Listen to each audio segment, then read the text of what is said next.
Today we have great news regarding the Samsung Galaxy Z Fold 5, and although much of it is excellent, some of it may be disappointing, so let me know in the comments what you most want to see from the Galaxy Z Fold 5. So the first report of the day comes from Chunvi on Twitter, and he recommends that the Galaxy Z Fold 5 will be lighter.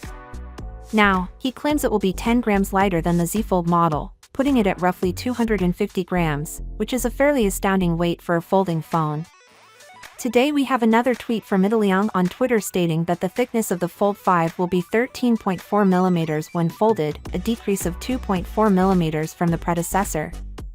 It's worth noting that the 15.8 of the predecessor's thickness was actually the thickest part when folded, thus by making a flat folding display, they've simply decreased the thickness. Ice Universe confirmed in a tweet that the Galaxy Z Fold 5's exterior display is still 6.8 inches. Then, in another tweet, he claims to know the majority of the specifications of the Z Fold 5 and that the design has now been confirmed and will not be changed. To be fair, we already expected this.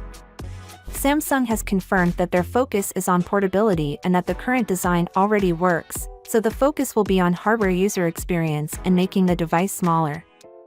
The camera system, on the other hand, is anticipated to stay relatively unchanged from last year's. The Galaxy Z Fold 5 is likely to include a 108-megapixel main camera, which is a significant upgrade from the existing 50-megapixel sensor.